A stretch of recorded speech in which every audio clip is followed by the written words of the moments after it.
I'm good. Hello, Wendy. Lovely to see you again. 2 days on the trot. I do like this time slot though. Oh, Danielle's here too. Who else is here? Say hello if you're here. Say hello if you're here. Well, obviously, don't say hello if you're not here because that really won't work, will it? That doesn't make any sense at all.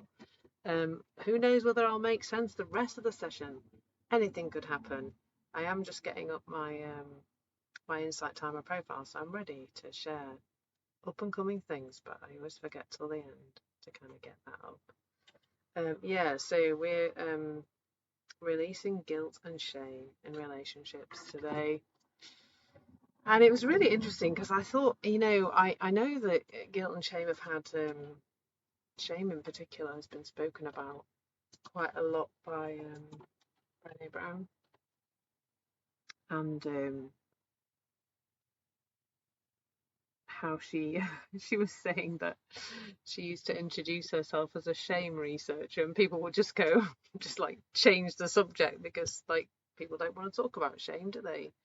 And she's talked a lot about vulnerability as well over the years. So welcome. Do hop on and say hello. We are going to be talking about guilt and shame today in our relationships. But before we do that, let's give lots of people a chance to come in because I like to give it a little bit of a while because it takes a while and it's nice to have a few people.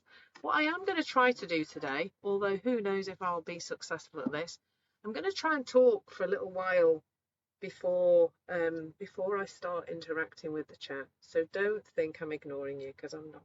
I would love you to say hello, and I will say hello while we're doing this little introductory bit.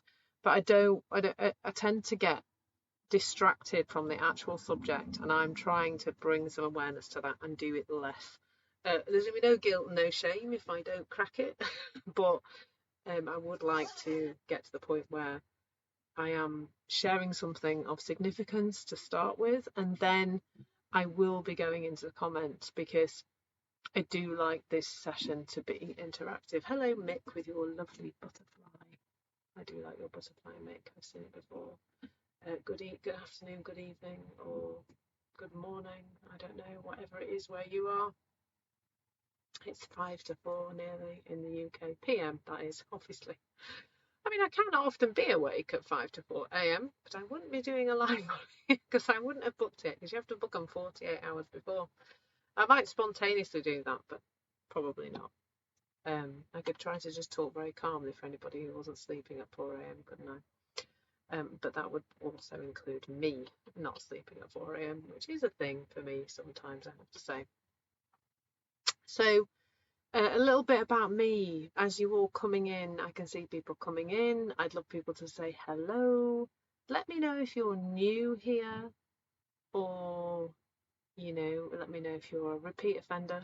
if you're already in this conversation to help you have sustainable calm, because that's what we're looking towards here. I truly believe that as human beings, we have all the calm we need inside us already, and that life is better and that we work better when we are calm. That's our natural state. And the reason we are struggling, many of us in life, is that we're not looking towards that innate quality of calm and spending more time there. I've just had a one-to-one with a man who's busyness. He must be. I'm not going to age him. I don't know, but I reckon he's in his 70s and he's still working. He's got 7 meetings today, 7 Zoom one-to-ones with people and business calls just today, and 6 tomorrow, I think he said. And he's is this busyness, yeah, and this having to be. I mean, I'm quite busy. I like to do I've done all sorts of things today, actually. In the motorhome, I've done some washing. I've washed my hair. Not that you can particularly tell. I've cooked a meal already. So we're not going to have Bruce banging around in the kitchen today because I've already cooked the evening meal. We just need to reheat it. It's a lovely smoked haddock cauliflower risotto, folks. That's what I've made. So hello, Cheyenne from Los Angeles. And you're new here. One of my favourite coaches in this understanding lives in Los Angeles, actually. which probably doesn't mean he lives next door to you, because I suspect it's quite a big place. But yeah, he lives in LA. So what I do here as the Queen of Calm, Claire Downham, the Queen of Calm, is I help you to see your own interference in your well-being. I love the equation, performance equals potential minus interference. So I see my job as being the person who helps you to see where the interference is interfering, where there's interference stopping you from reaching your true potential. And as I've already said, I really do believe that every single one of us has everything we already need inside, every bit of peace, love and wisdom, but that also we have the capacity to create the illusion that we don't have that. And that's me messing up a quote from Jack Pransky that I absolutely love. All we are is peace, love and wisdom, and the capacity to create the illusion that we are not. That's the correct quote. And so I help you to see where you are creating the illusion that you are not peace, love and wisdom. And it's a really easy thing to do these days, it seems. And I think an awful lot of people are doing it. And thus we have record levels of stress, anxiety, overwhelm, burnout, etc. Particularly amongst the ladies, although I know I've had a lovely call with a man today who's been referred to me to help with his mental health. And, he too is, not feeling good. Not feeling good at all. So it's happening to us all. I do mostly work with women, but I work with men too. I know, Mick, you're here. I'm not abandoning you, Mick. I'm here for you too, because you're human, and it doesn't really matter what's going on. Of course, it matters what's going on for us, and I feel deep empathy for anybody struggling at the moment. But it doesn't matter what it is. The three principles understanding, which is what I share here, is helpful for everybody, no matter what thing it is that you're struggling with. So I do apologise today that we have a little bit of road noise, but the payoff is that we have the sea. Let me just move my computer from this side. Today you can see the sea better. There's the sea. There's a lady walking by the sea. There's the sea, just outside my window. So we may have a little bit of road noise, but we have the sea also, or I have the sea. So I've been able to look at. I've been for a lovely walk this morning as well by the sea. It's a bit cloudy now, but it was beautiful earlier. So I am based in Yorkshire, in the north of England. Let me know where you are. Thank you, Sharon. She's let me know where she is. And I travel sometimes in my motorhome. My fiance travels for work, and I go with him, and we visit all sorts of interesting places. And the next week, till a week on Friday, actually, the 8th of September is when we travel back. We are here in Aberdeen, which is in Scotland, on the east coast of Scotland. Has anybody ever been? I feel like Wendy has. I feel like Wendy might have said something right at the end of the live, and just as I was pushing end, I saw her comment. So I feel like Wendy's been to Aberdeen. It's a very grey city made out of slate, and it is just. Your profile pic was taken there. Oh, so the dog's been to Aberdeen. It's the dog your profile pic, isn't it? There you go. I can see nice blue sky in the background as opposed to grey buildings. So Aberdeen has a lot of grey buildings. It's a very slatey place. Lots of grey slate. And it used to be big in the oil industry. And my fiance's. Oh, yes, the dog is from Weymouth.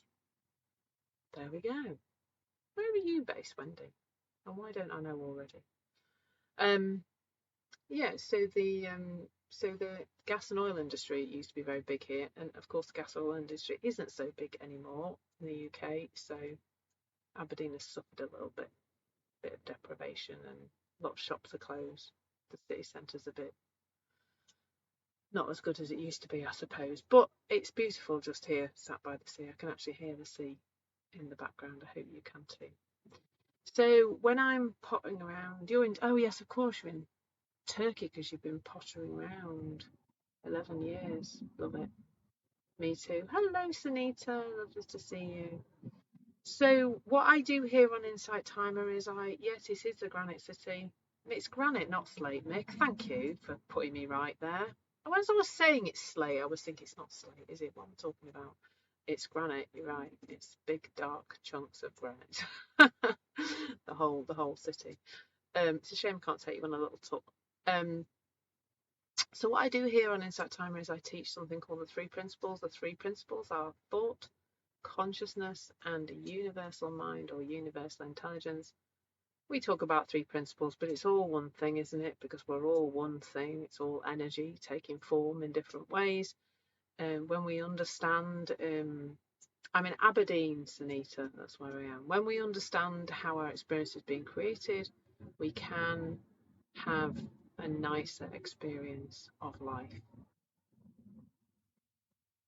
It was grey right after the snap. Well, that does sound like Aberdeen, Wendy, yeah? The beautiful sunrise followed by grey. Like this morning, the sky was so blue. It's absolutely beautiful. And it's a little more dreary now, although it has stopped raining. I've had a bit of a rain before. It's always fun if I do these lives when it's raining because the noise on the motorhome roof is it's colossal. It's really, really noisy because it's like a tin can. Obviously, if you drop water on a tin can, it makes quite a lot of noise. And this is like a big tin can on wheels. So I teach the three principles. I've found great transformation in myself.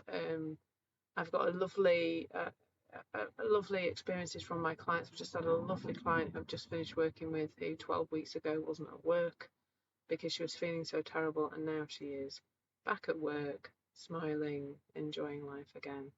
And that's the transformation that's available through this conversation. So on Insight Timer, I teach 3 or 4 live classes a week, and like this, and I have 5 courses, and I also have quite a lot of free tracks, and I'm going to be popping a few more premium tracks where I go into things a little bit more deeply soon. So and I also have a sleep meditation bubbling inside me, which will be just pointing in the same direction as this. Because I notice when I'm struggling a little bit to get to sleep, it's the struggle that's the problem, isn't it? That if I am just okay with being safe in my bed, awake, that I go back to sleep. Radically. It's the trying to get back to sleep that's the problem, isn't it, for most of us? And hello, Eleanor. Lovely to see you in your beautiful mandala here today again. So, what else to say? So I work, Danielle, I will, anybody else struggling with sleep? Quite a lot of people. I do have a sleep track on here, a free track, but it's not a meditation, it's a talk. But I'm seriously contemplating taking it down because people don't get it. People review it quite poorly a lot of the time, and they say things like, oh, I was after a sleep meditation, this is just a talk, and it's actually labeled. Oh, you do, Danielle? That's so cool. It's actually labeled as a talk, and it's me talking about my changing relationship because of my thinking changing with my disrupted sleep. I've had disrupted sleep for 23, 24 years. My daughter's 24 in November, and I'm fairly sure it started when I was pregnant with her. And I can honestly say that it's been on my mind. There we go. I've been thinking about it a lot for probably much of that 24 years. I've had spells where I've slept okay, but I shouldn't really say how loud should I, but it feels like it's my Achilles heel. And so I talk about on this track, but people think it should be a meditation, so then they review it poorly. And I got 1 star the other day, and this woman said, I was looking for I'm listening to this for a sleep meditation. It's a talk about sleep, and I thought, well, it's labelled as a talk about sleep. I haven't uploaded it as a meditation. I've uploaded it as a talk. But anyway, that's just one of those joys of being on Insight Timer, that you have to just receive people's criticism or lack of praise, shall we say. But anyway, Danielle, I love the fact that you fall asleep to it. That is so cool. And hello, Ree, and hello, Tia. Lovely to have you here. So, should we get cracking? I think we should get cracking. So, as I said today, well, just I guess, Tia, what I would say about lack of paying attention there is that, well, yes, and if you're tired and you can't sleep and your head is whirring, like we've all, who here hasn't, answer people who've experienced that. Click the heart if you've experienced not being able to sleep and your mind whirring and trying to look for a solution. Well, of course, when you're blurry eyed and you just search for sleep on Insight Timer and My Little Track comes up, then then you're just going to go for it, aren't you? And because you're trying to find something to help you sleep. Yeah, Tia, you've experienced that too. So I really should make that track. I'm not sure I might be able to do. Oh, bless you, Wendy. Yeah, mine's got better since I guess I just noticed all the thinking I had about it, and I started to realise that that was oh, you had 6 straight years of insomnia, but you're okay now. That's good, fantastic. So yeah, let's crack on with the subject, and I will come back to the chat at the end when I've had a little bit of a kind of explore of this subject, because I really do love really do love your input, and I love exploring what you're sharing, what you want to share, and exploring your issues and answering your questions. But I do want to just get into this subject a little bit before we start. So today, we're looking at guilt and shame in relationships, and goodness, and releasing it, that'd be good, wouldn't it? I decided as a bit of research for this session to watch a bit of Brené Brown, because obviously shame in particular has had a lot of press, hasn't it, over the last, not press, but it's become something that people talk about more, I think. Like, probably people were mostly ashamed of talking about shame for a very long time. But now people do talk about it a little bit more, and it is, it's in a big way due to Brené Brown talking about it and her TED Talks becoming famous. She was talking a bit about that in the one that I was listening to today. It's the vulnerability one, isn't it? That she said the day after she did the vulnerability talk, she had like a massive vulnerability hangover, as in she was going, oh my God, what have I done? What have I shared here? I've really put myself out there. And she was feeling absolutely, she's feeling terrified that that loads of people were going to see it. And how funny, because of course lots of people did see it, and she said, oh God, what if 1,000 people see it? What if, well, I think it's 4 million now. And she said she didn't really have a contingency plan for 4 million people seeing this talk. And she's very, very funny, actually. I didn't realize quite how funny she was, but she's very funny. So I think when she talks about the two things, guilt and shame, and it's interesting for me actually, because I wasn't really sure about the difference between the two until I was actually on a live here, and somebody gave a really, really clear definition of the two, and that guilt is about you thinking you've done something wrong. So I looked this up on Google before. It says a feeling of deserving blame, especially for imagined offences, or from a sense of inadequacy. And there's kind of self-reproach, telling yourself off in that as well. And that's guilt. Guilt is, I did something wrong. I've done something wrong. And shame is just so much deeper than that. It's this, I think it's that thing that I really, circling it now, that I really experienced a lot in my life, and that was just never being enough, not being good enough, not just that I was wrong, that I wasn't okay, that being me wasn't an okay thing to be. And that's so much, for me, that feels a lot deeper than shame.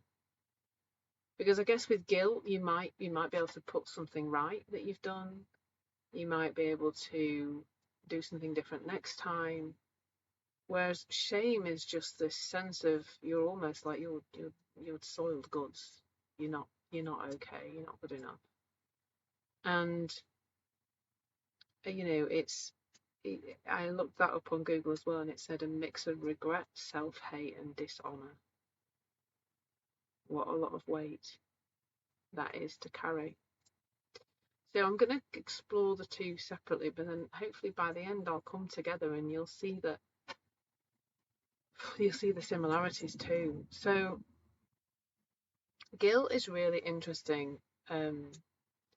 So a bit of how Brené Brown talks about it, I'm not 100% sure, because she talks about it being a motivator to put things right, whereas I tend to think it isn't.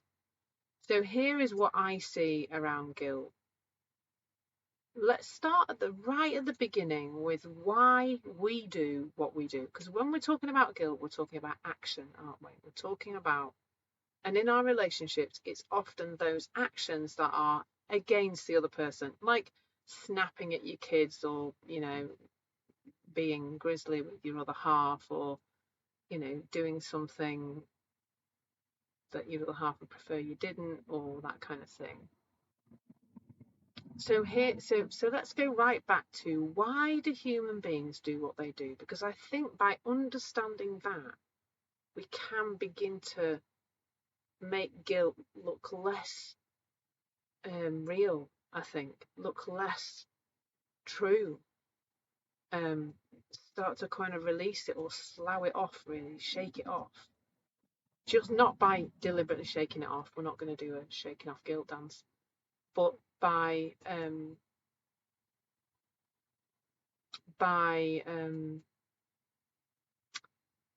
seeing it differently, seeing ourselves differently, and I think seeing our behaviour differently. It's because guilt comes from behaviour. So where does behaviour come from? Well, behaviour comes from thoughts and feelings, the combination of the two, which are, in actual fact, two sides of the same coin. So this is what happens. We feel a feeling, and it's going to come. When we feel guilty, generally it's because we've done something where we've behaved in a way that's come from an uncomfortable feeling. So we feel a uncomfortable feeling. Let's say we feel anger, and at the moment at which we feel anger, our system, our internal innate well-being system, our psychological immune system, kind of boots up and goes, whoa, hang on, Claire's not feeling okay. What do we need to do to get Claire back to calm? Because your system is built for that journey, back to calm, back to calm, back to calm. That's always what, it's why people do everything that they do, like drink and smoke and, run miles or meditate for hours and hours and hours. It's all for this same driver, the human driver, to feel okay. So we experience a feeling like anger. Now, in that moment, we've kind of got a choice. Obviously, there are paths in between, but there's two path choices. So path A is, I feel angry, it's his fault or her fault, and so then a thought comes in, a passing thought, but it's a thought that looks true in the moment. And the thought, this is all happening in a second, and the thought is, I need to tell them they're an idiot, or I'm really annoyed with them, or shout at them, or, I need to release. I'm trying to release this feeling. I want to get rid of it. I want it out of my body. Now, if I think my feeling originally came from the outside world, it will look like the only way to solve it is by doing something in the outside world, like shouting or losing our temper or whatever we might do. So we'll say something rude to somebody, or we'll do something, or we'll take action. We'll put something into the world of form. The trouble is, if you remember, I've said this before, that thought is the bridge that takes the formless into the form. So if your thinking's not good, which is what really is being indicated by this awful feeling you've got in your body, then what you're going to say is not going to be nice, basically. But it's going to feel in that moment like it's giving you some relief. Like we all do, if we go, at somebody, we shout, say, in that moment, doesn't it feel like it gives us a bit of relief? That is, of course, an illusion. It doesn't really. It's just that our thinking's moved on, so then we suddenly feel better. So that's path number one. path number 1 is outside in misunderstanding, so therefore I'm going to do something in the outside world to make myself feel better. Path number 2 is I realise that this emotional ickiness in my body, yuckiness, as I think Maggie said yesterday, this yucky feeling in my body is letting me know about my state of mind. And so I know to pause, I know to stop, I know to take a moment. And if I'm at the level of consciousness where I'm aware enough to know that horrible feeling is not telling me anything about the outside world, then I will stop, I will pause, I will take a breath, I might just, sometimes now, like Bruce is lovely, but sometimes he does things I don't like. He's my fiance for anybody who's just arriving. There are a few people just arriving. Please do say hello, and especially say hello and let me know if you're new to my work and to the work of the 3 Principles. And I will get to the comments when I've had a good chat about guilt and shame and releasing it from our relationships. So when we realise, when we're aware enough and we're conscious enough to know, oh yeah, okay, I know this is when there's a horrible feeling, that's just letting me know I've got horrible thinking, unhelpful thinking, then I'll stop and pause, take a breath, give myself a minute. Now, a few minutes later, it still might make sense for me to say to Bruce, hey, actually, I don't really like what you did there. Do you mind if you try not to do that again? But I will deliver that in a completely different way. None of this is about letting other people do things we don't like. So there's kind of these 2 paths. Now, the path choice, I mean, who's doing the choosing? In the moment, your level of consciousness and the thought that looks true in the moment come together and action happens. The understanding of where your feeling is coming from. Sometimes, I know this, I've been studying this for 3, nearly 4 years, and I still get caught all the time by missing it and it really looking like Bruce is being annoying and he's annoying me, and then I need to go there at him to make myself feel better. Like, I'm not consciously, if I was consciously doing that, I wouldn't do it, would I? Let's be honest. But it's, it's just the best I've got. This phrase, everybody's doing the best that they can with the thinking that looks true to them in the moment. And I like to put on the end of that, and the belief they have in that moment of where their feelings are coming from, where their emotions in their body are coming from. And it's a level of awareness which we have and then we don't have. It's like a game of now you see me, now you don't. Some days you are going to see it and you're going to glide through the day and take lots of breaths and pauses and kind of be okay with everything and kind of get through everything in this lovely seamless way. And then other days you're not. And neither is wrong and neither is right. So if we're thinking about guilt, we take that behavior that I'm talking about and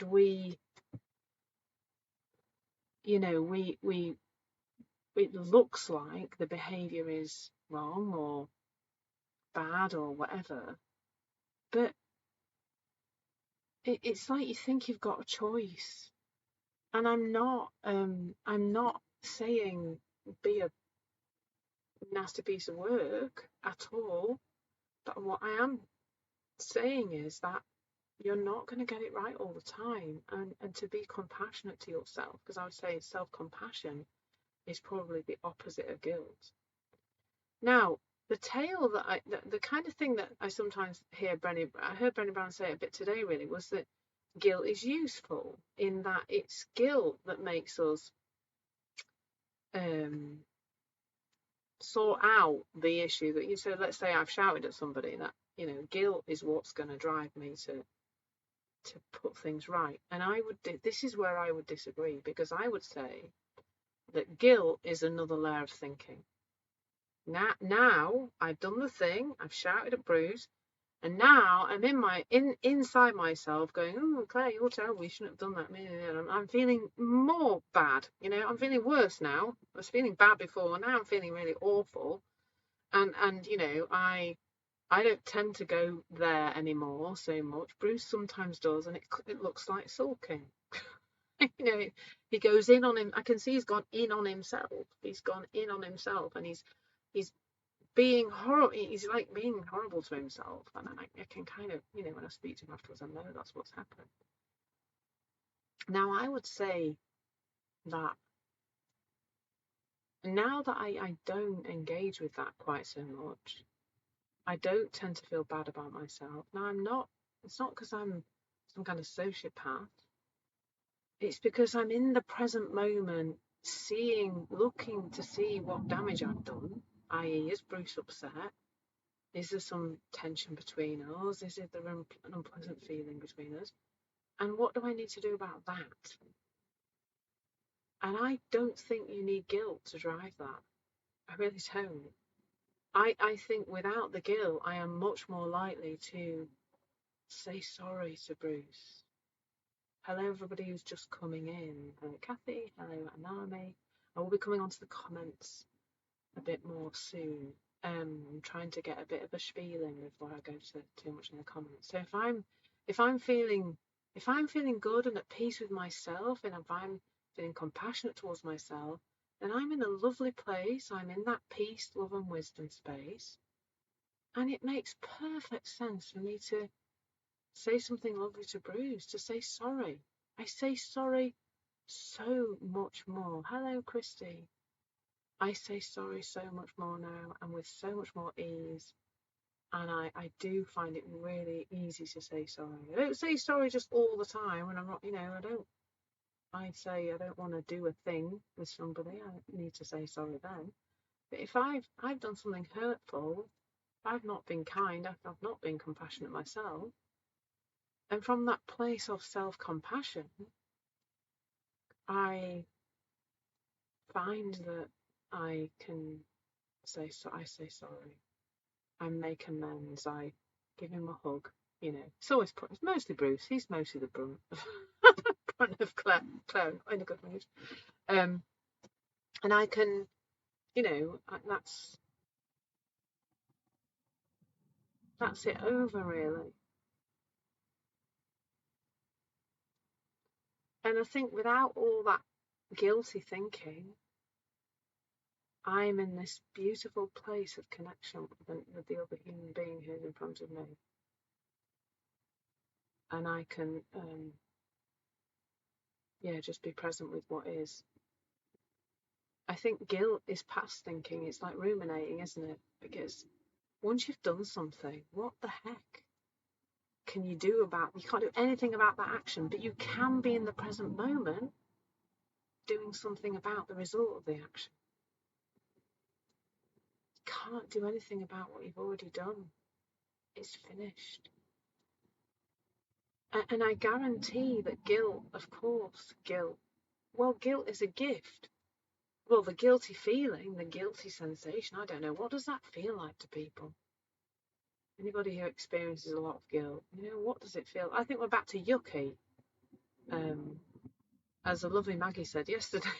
I think Maggie's here actually, but Maggie said yucky is another one of those yucky feelings. Well, that's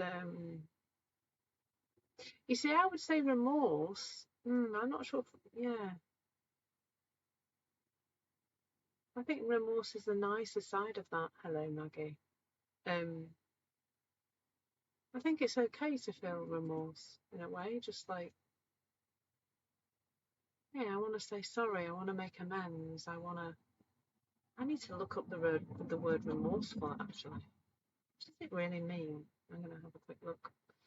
I have my phone here, I'm going to look up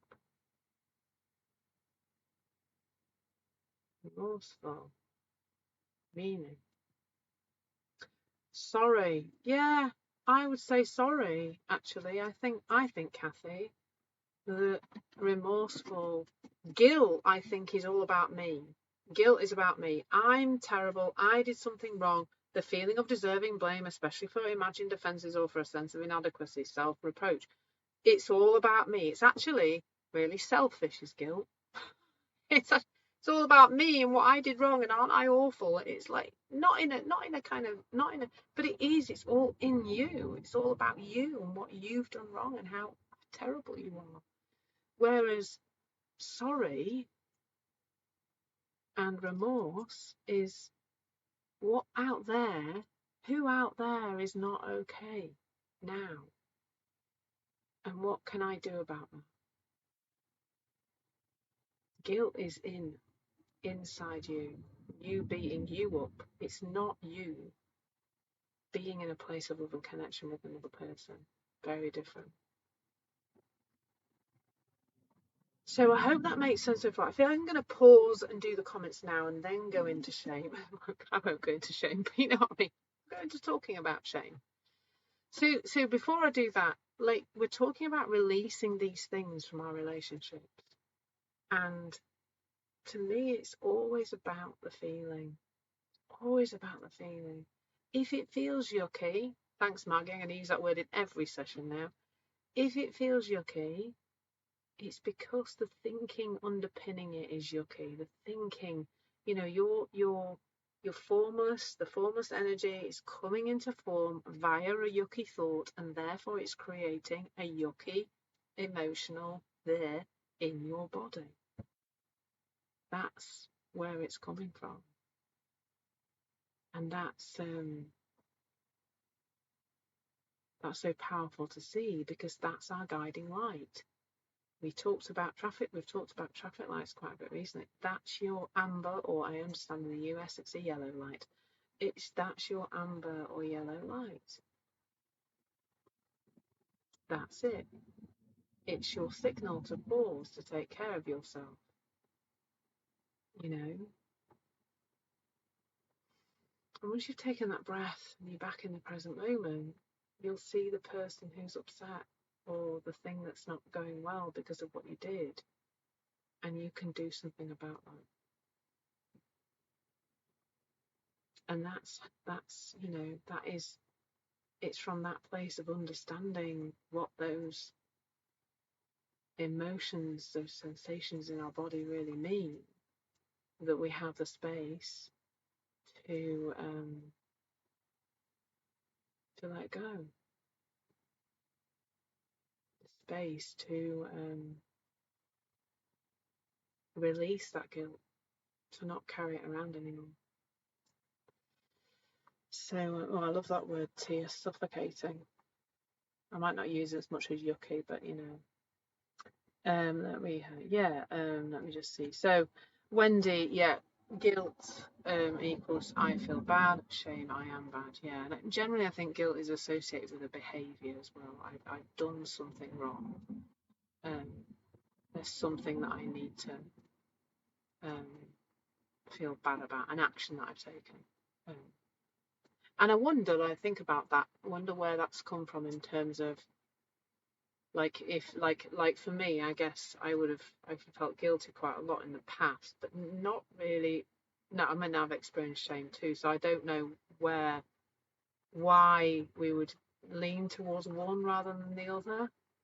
I don't really like poking around in the past, but a lot of us in this room have come from a critical parenting experience in the 60s, 70s and 80s, where it was I call it treat and mean, keep and keen parenting. And I think our parents, in a very well-meaning way, kept telling us we were a bit rubbish, and they did criticise our behaviour, but they also kind of talked about us being a bit not good enough, really, in whatever way, shape or form.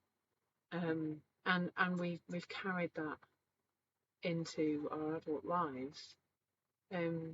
But our parents kind of were saying those things to us to try and get us to step up and be better, and of course it didn't quite have the effect they meant by it.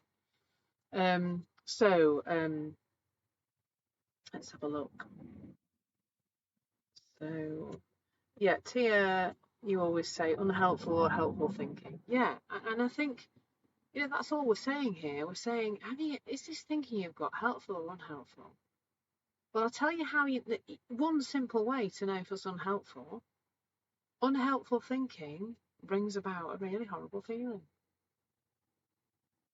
It's just so simple. The system is built for, it's a genius system, absolutely genius system. Hello, you've got some yucky thinking. And so therefore therefore your body's going to scream at you about that. And your sensations in your body are going to say, horrible, horrible, horrible thinking you've got. Hello to Anami and Tia. Guilt helps us to say responsible actions and help us to redeem. I feel, well, yeah, but I'm kind of saying not. I don't think so. I do think, Tia, that guilt is inside. It's us beating ourselves up. A feeling of deserving blame, especially for imagined offences or for a sense of inadequacy. Self-reproach. It's self-reproach. Whereas for me, when I'm not in that place of self-reproach, I am in now, in the present moment. I'm not in the past, talking about and thinking about my crappy behaviour and what I did wrong and, oh, aren't I awful, blah, blah, blah. I'm in the present moment. If I'm not in guilt, I don't need guilt to say sorry. Like, it's as if we think that we need guilt to say sorry. Well, maybe we just need to be present with a person in front of us who looks a bit sad because we've been rude to them. That's it, really. Yeah, so I'm glad you can see that now, Tia. Thank you. Yeah, and all those words we had to describe guilt. And Sunita, bless you. Well, you're in the right place today then, Sunita. Hopefully you find this helpful. And as I've said before, Sunita, I do think that you're the kind of person I can help. So if you would like to book a call, there is a link. There's a link in my LinkedIn bio, which is quite a mouthful, isn't it? There's a link in my LinkedIn. Is it near the end of the day? There's a link in my bio that where you can book a call, a calm clarity call, where we can explore an issue that you'd like to bring to talk about, Sunita and anybody else, and we can look at my program and whether you think that would be a good fit for you. Yeah, no emotion. Tia, I like that. Guilt is okay to have. It just calls for our awareness. Absolutely. All emotions are just calling us to awareness. That is profound, Tia. Thank you so much for saying that. That I've never. Oh, you've just actually given me a massive insight. Cheers. Cheers for the insight. Because I wish I could press the heart. I sometimes think I can press the heart, but yeah, I can. I press the heart. I should just sit here pressing it loads and give myself loads of hearts. but you know, like, I love that. All emotions are just trying to let us know that we're not aware, and to bring us into a place of awareness, and to go, wake us up. Like, they're there to wake us up. Hey, hang on, watch out. You've got really rubbishy thinking now, yucky thinking. I think we're calling it that now, aren't we? Calling it yucky thinking. You've got yucky thinking. Hey, just slow down. I mean, there's somebody who says, one of the coaches I can't remember that I follow, who says human beings are the only animals that speed up when they're lost, and that is because we don't realise that emotion is just a call to awareness. Hey, what's going on in me at the moment? Like, what's the train of thought? What's going on? Like, yeah, what's the thinking, Sunita? It's a call. It's a call to awareness. You know, like a call to arms. It's a call to awareness and emotion. That's all it is. Whether it's guilt, whether it's anger, whether it's anxiety, whatever it is, it's a call to awareness. And what a powerful system to have inside us. Absolutely amazing. Very lucky we are as human beings, really. Yeah, until you feel guilty when you don't do things for others, etc. Yeah, I mean, that too, you know, that I feel like that's almost like more like shame, that you just feel bad because you're not being a person who you think other people want you to be, that you're not being enough.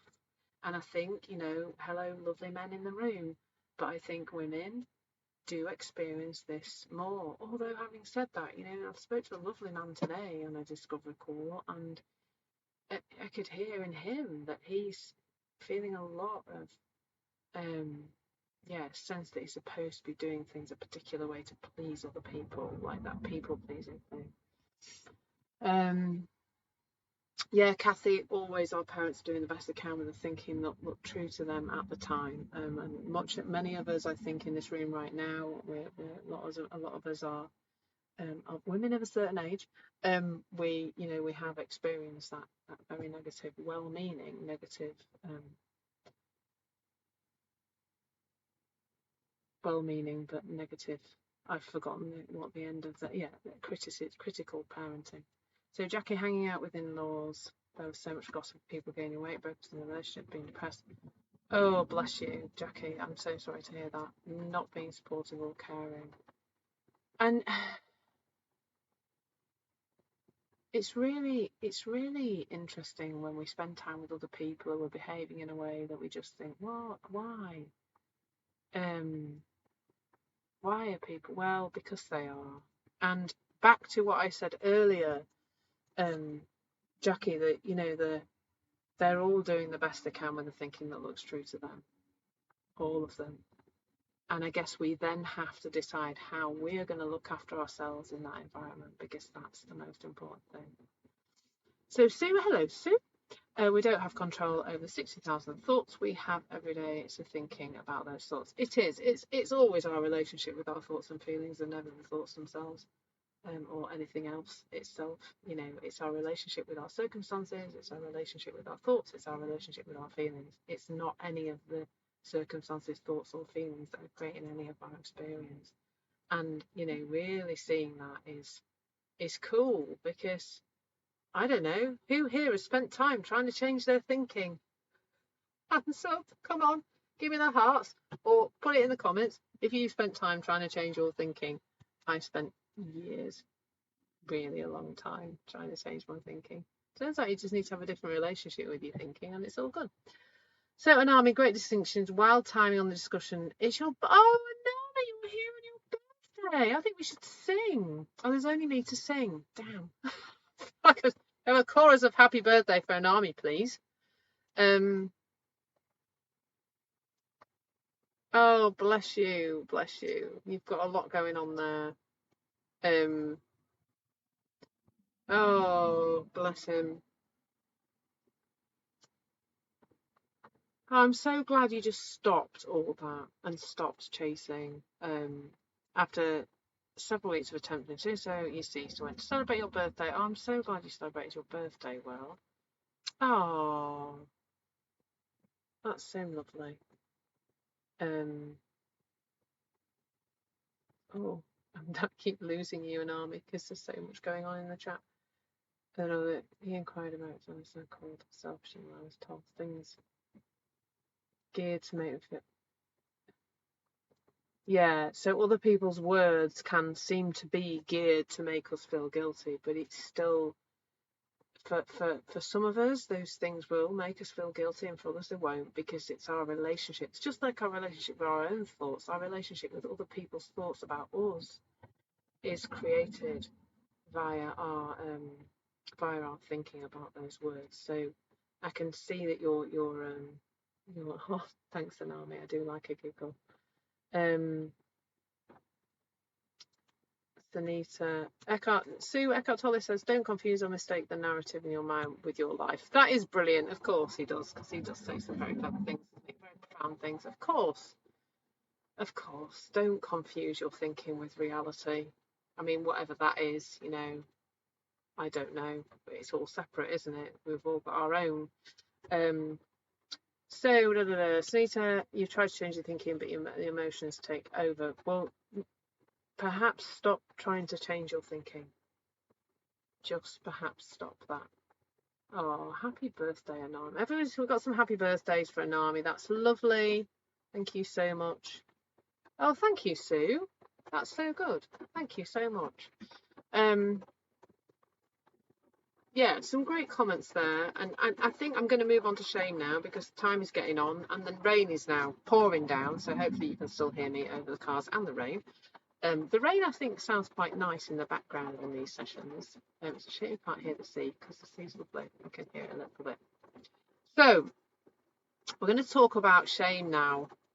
I'm going to tell you a little bit about my journey with shame when I didn't even realise it was shame, actually. I'll be honest with you. I didn't realise that I suffered with shame, but I'm pretty sure that was... I'm in Aberdeen, Kathy, today.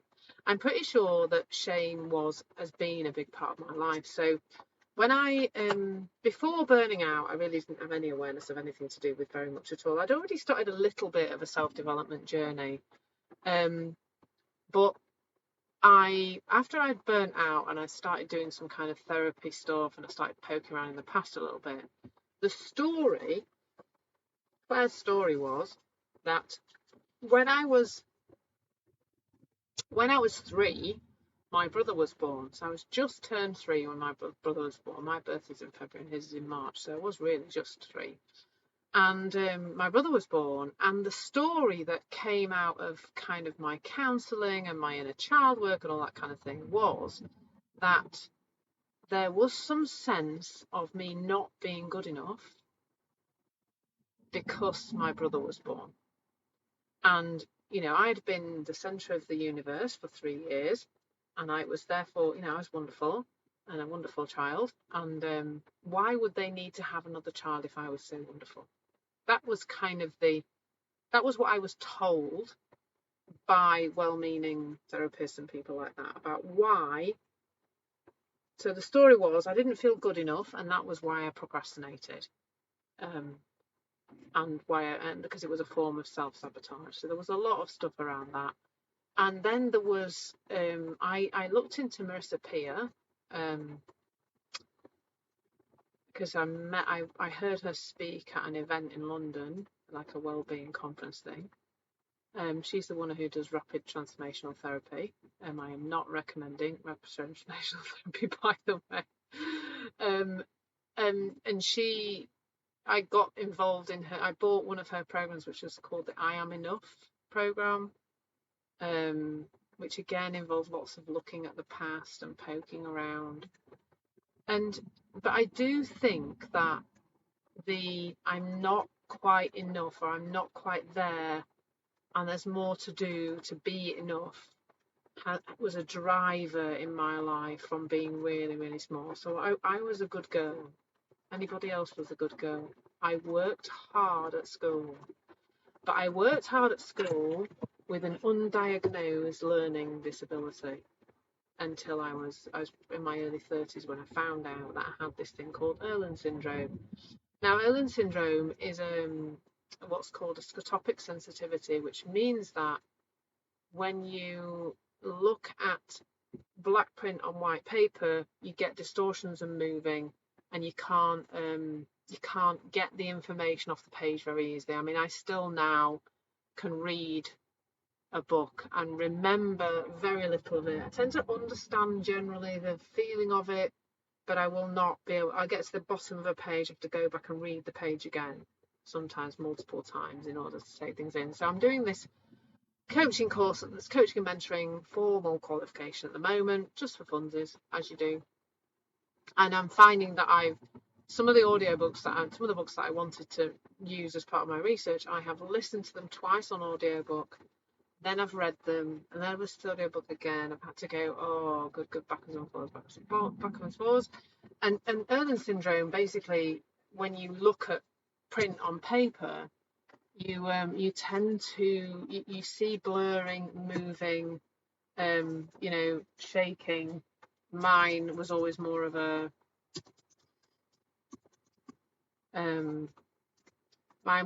always more of a, I've just put it in the chat, an army. Mine was always more of a kind of blurring, moving thing. And I found out I had this condition when I trained to screen for it when I was a special needs coordinator in a school. So I think I always worked really hard, but I always found I'm very academically capable. I verbally, and I can learn. but I used to find it really hard work. I specialised in science subjects when I was at school because obviously they've got less reading. I don't think necessarily because I enjoy those subjects more, because in actual fact I went to do a mechanical engineering degree at uni and jacked it in and went off to do social sciences. So I did philosophy and psychology and sociology and literature in the end. And so I feel like that my little brother, who we've mentioned already, breezed through school stuff. Like, he didn't seem to ever need to do any work, whereas I was the one who's very studious and very hardworking.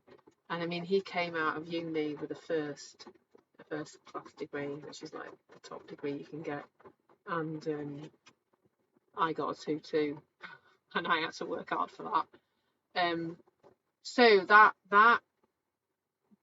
kind of so the thing about shame is that it's this general kind of feeling that you're just not okay, that you're just not sort of, I wouldn't have said I would go so far as to say I had self-hate, although I have been through phases of hating aspects of myself. So my body definitely will have been one of those places. I've had an eating disorder, I had bulimia in my early 20s, I think.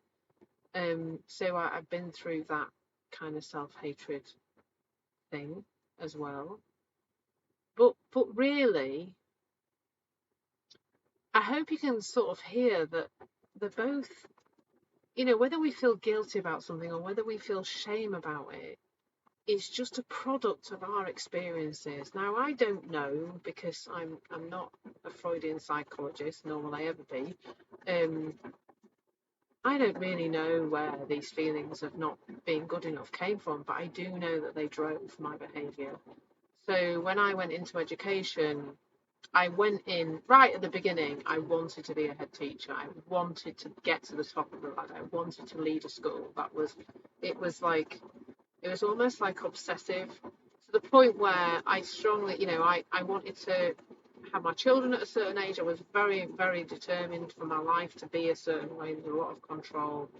I wanted to have my children at a certain age so that they would be old enough when I went to be a head teacher. I had said right from day one I want to be a teacher, a head teacher by the time I'm 40, and I was 39 when I got my first headship, which is relatively young, especially for somebody who started the teaching career a little bit late, because I'd done a lot of things before I actually did my teacher training.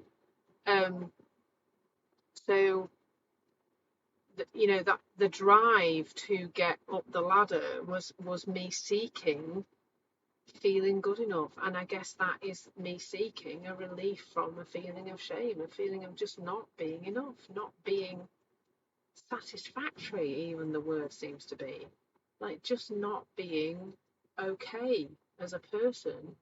And as I went up the career ladder quite rapidly, I mean, I took my first big promotion.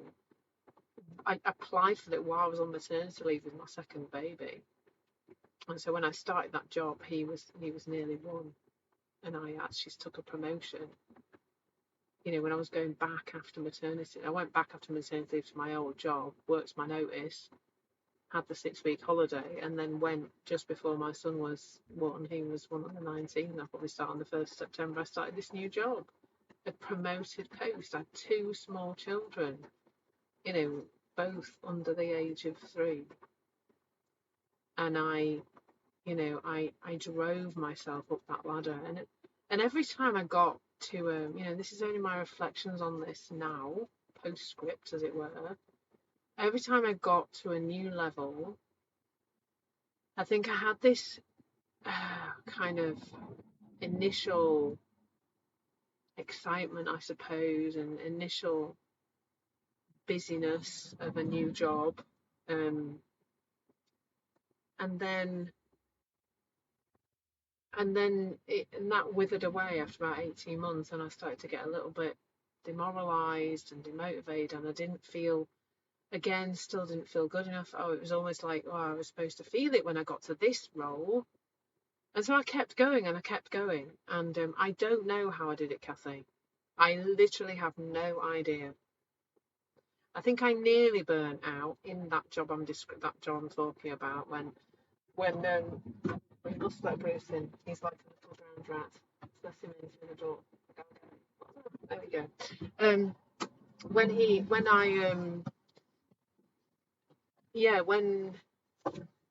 well, I don't know. I don't know how I did it. I don't know how I did it. I look back at it now and I just think, God, I've no idea really how I did it at all. But I kept chasing. And even when I got to headship, so for me, the target was I'm going to be a head teacher by the time I'm 39, by the time I'm 40. So I was a head teacher at 39. And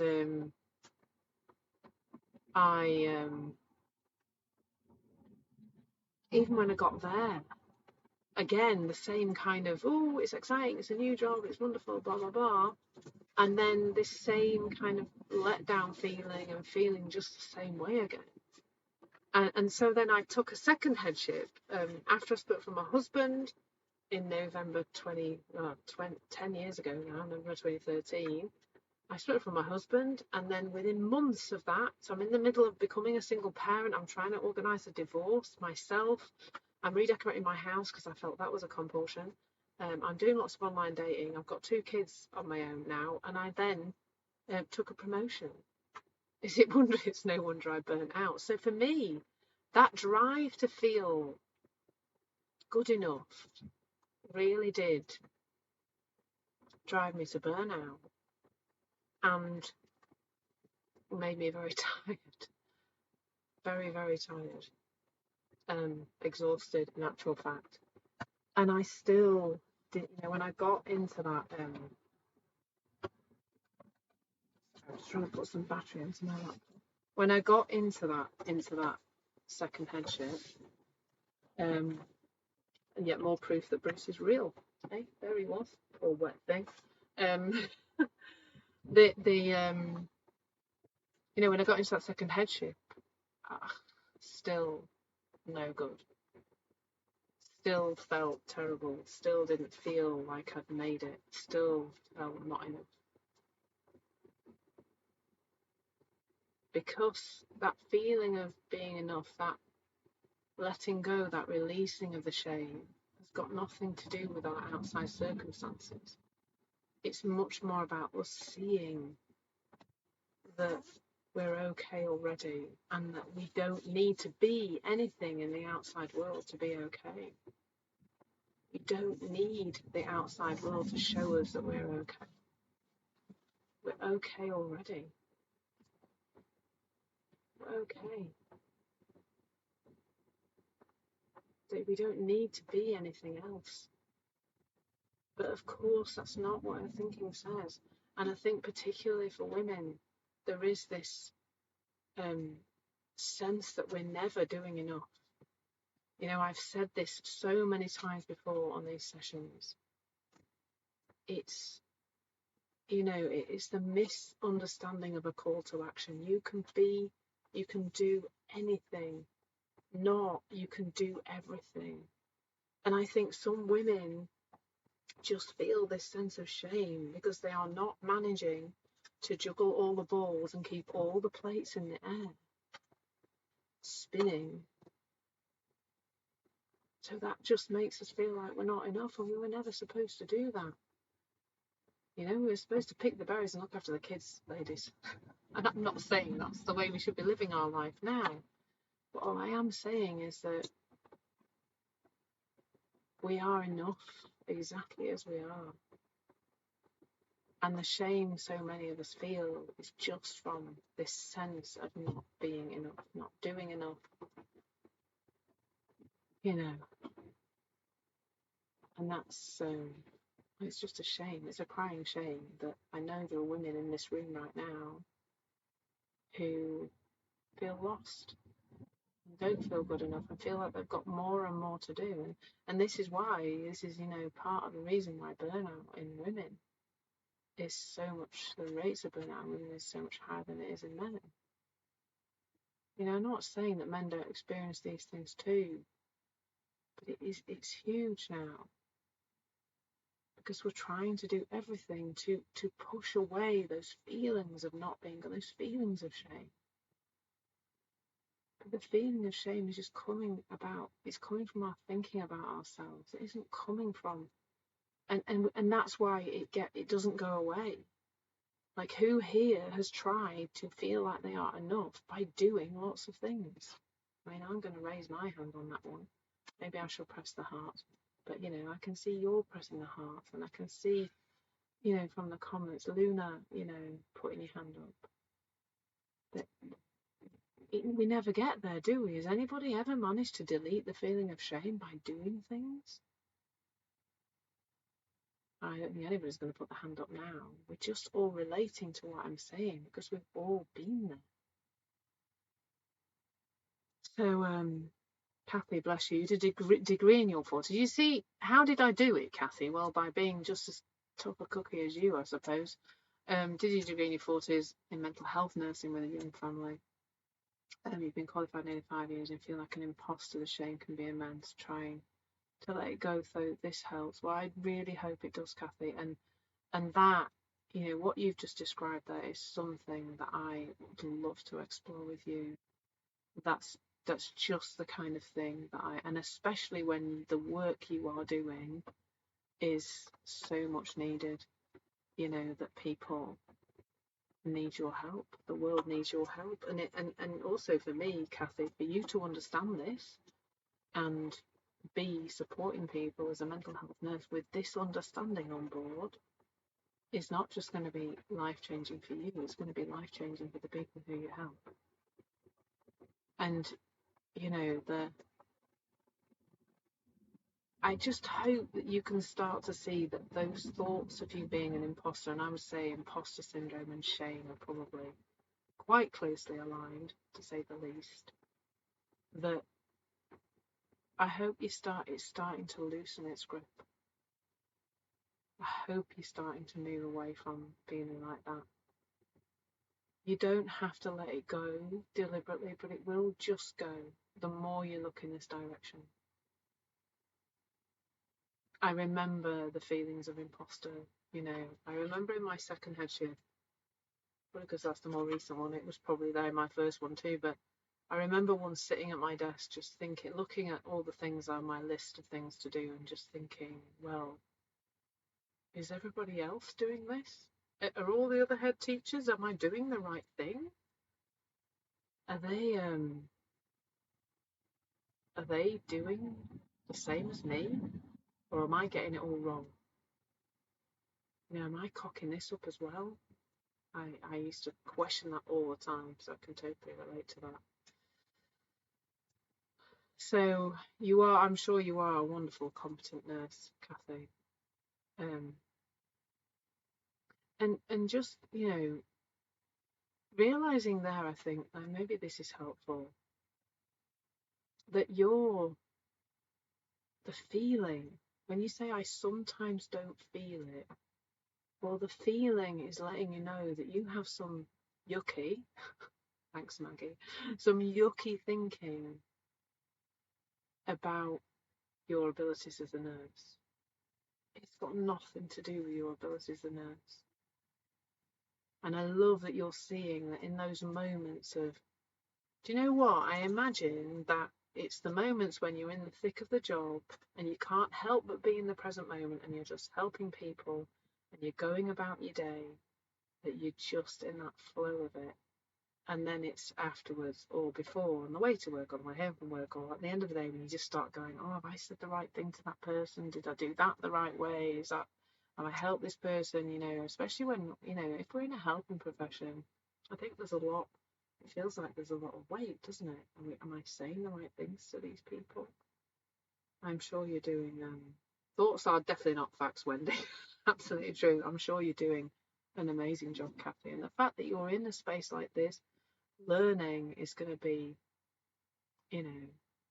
your clients are going to get something wonderful from a person like you who's so open to hear something new. Oh, Kathy, you'll set me off now with the tears.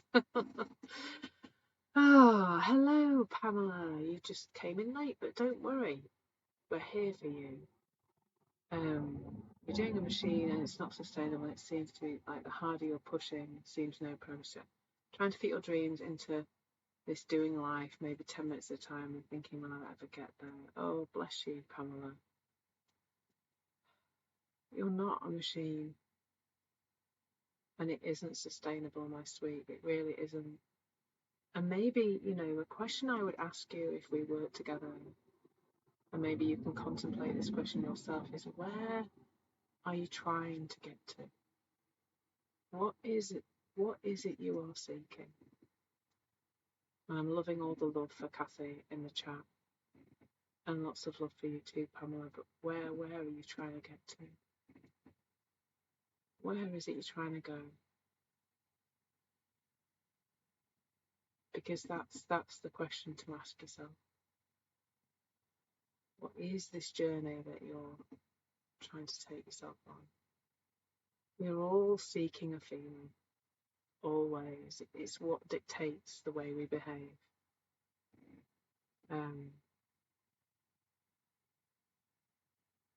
It's all okay, Wendy, isn't it? I love some of your comments, they're fab. It is all okay. You're okay. All of you are okay. All 100 of you. Boom, boom. I feel like a little bell should go off when we get to 100.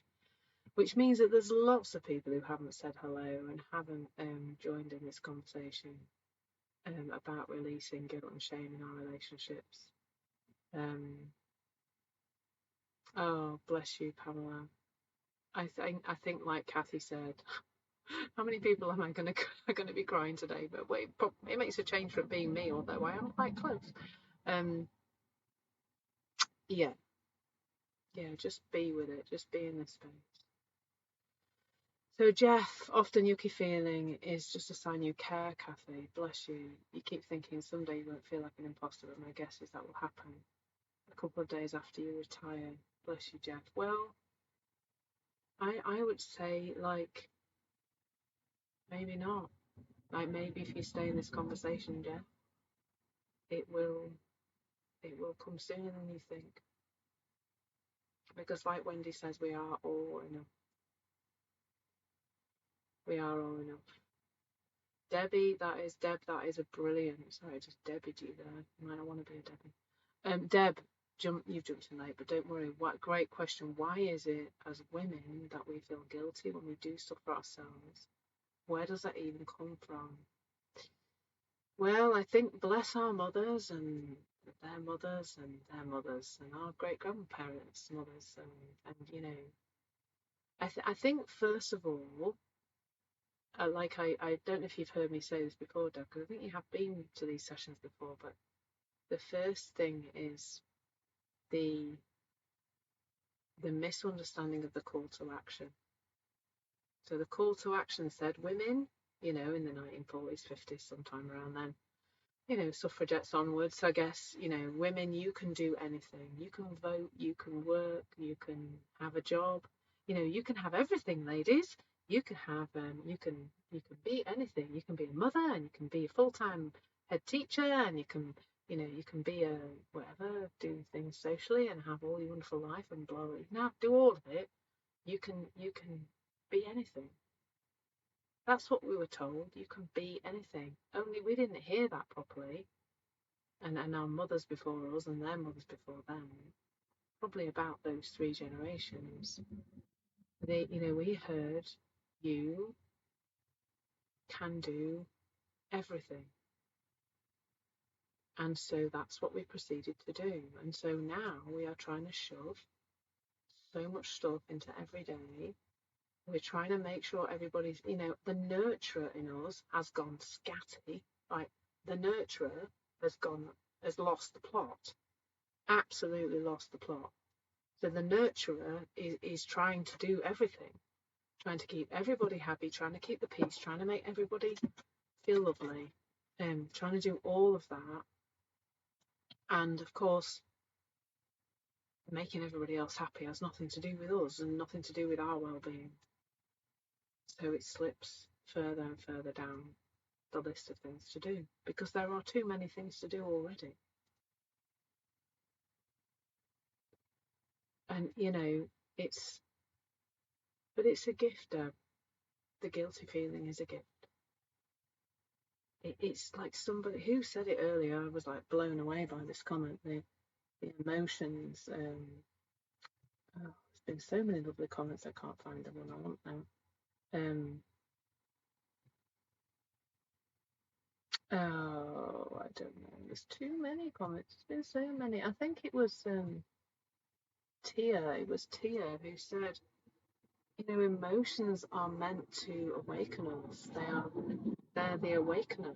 Your emotional feeling, your feeling how you're feeling is to bring you to awareness. When we have an uncomfortable feeling, that is to just wake us up. Become aware now. Take a breath, take a pause. Where's your thinking gone? Get off the train of thought. So simple. That's what the emotions are for. Hello, Anna, who got here late too. Don't worry, I don't feel like there's not a train. It's not leaving.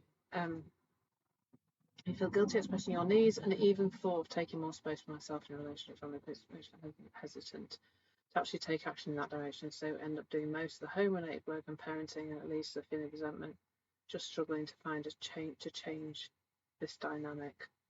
Well, Anna, you're in the right place for that, because we often talk in these sessions, and please do follow me and reach out if you would like to learn more about this. It's just like what I've just said to to Deb there, is because that's our program, just because that's what women seem to do, just because that's hereditary, doesn't mean we have to continue. And because you're in a conversation like this, you are already changing that dynamic. You're already on the path to do that. Notice the feelings. They are awakening you to the trains of thought that you are on. And then a window opens up, the button lights up on the train of thought for you to get off and to do things differently. And Anna, your question there is, there's a lot going on there. You're just the kind of person I would love to work with, to help with that. And there is a link in my LinkedIn bio to book a call. So Heather, you're having it a bit different because you were the stay-at-home mum.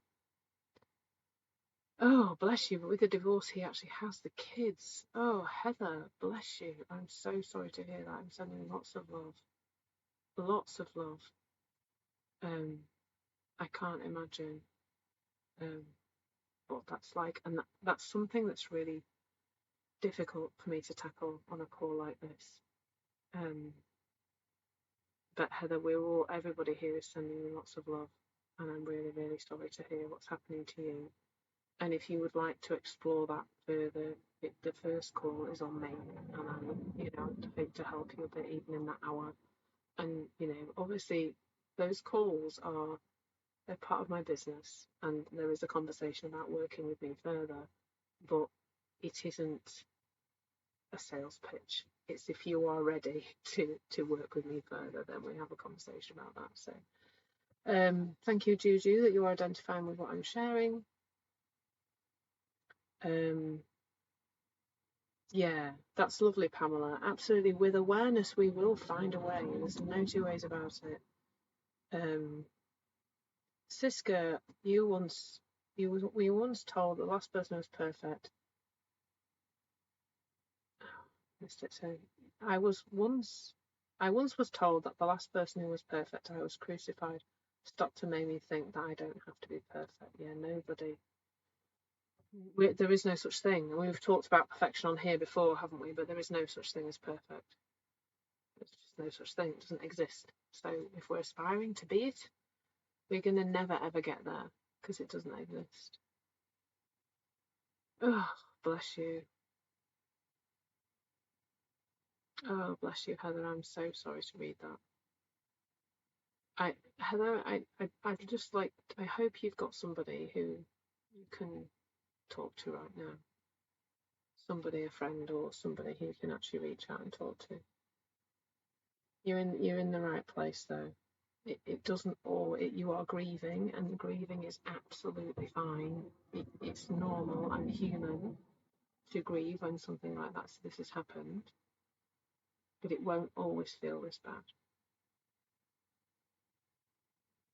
And just be kind to yourself as you're going through it, because you can't force these things. It doesn't work that way. Oh, thank you, Wendy. There's so many if you just, I hope you're reading the comments, Heather, because this is a space where I just think that there is so much love. There's so much love in this space. It's absolutely beautiful. That's why I love turning up here to do these sessions, because I don't just feel held by you, but the whole thing is beautiful and supportive. So I'm going to go and say hello to a very wet Bruce, because poor thing, just he got back to the van, the heavens opened, he got very wet. Yeah, you can't force it, Heather, you're right. You're being held by the universe, yeah, and God. Oh, Nancy, that's beautiful. You matter and you are enough. Oh, Deb, thank you. That's beautiful. Yes, look after yourself, Heather, but most of all, just be patient with yourself and be compassionate that you're going to go through this. There are no rules to grieving, none at all, but I hope you can see there's a lot of love around you, and you can make friends with some of these people on Insight Timer, which is lovely. Yeah, stay with the patients. There's no schedule to grieve. I know there's a silly book called The 5 Stages of Grief that makes it sound like it's a procedure you have to go through. It is not. It is just a natural thing. It's like when you look at the trees in the autumn and the leaves are falling off, and some leaves are already on the ground, but some leaves are not already on the ground. Some are still green, they're still on the tree, and some are on the ground and they're brown and crunchy. We don't go, oh, why haven't all the leaves fallen off the trees yet? Flipping heck, there's something wrong with the tree. We don't say that, do we? Like, for some, it's going to be, a faster process than it is for others. It's going to be a different. I know when my dad died 5 years ago, my brother and I just experienced it completely differently. Very, very differently, and it was quite interesting the way it played out, how different it was between the two of us. But we both did it perfectly for us, because that's what happens.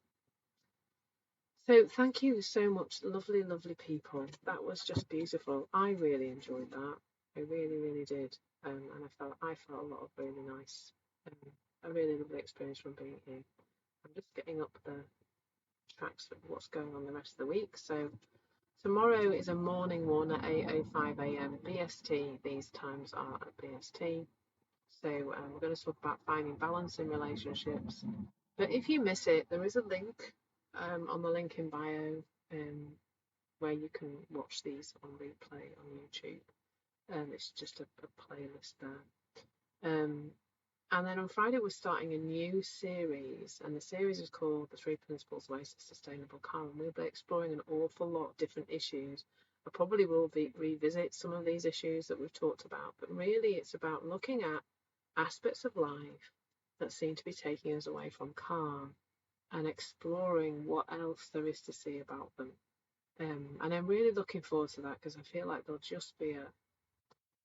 be just so many subjects we can explore. Oh, and thank you so much, Pamela, for that donation. I've completely forgotten to mention donations today, so I'll just mention it now briefly, that donations like Pamela just made support me, and they also support Insight Time in keeping this element of the platform free, and of course all the free chats, of which I have many.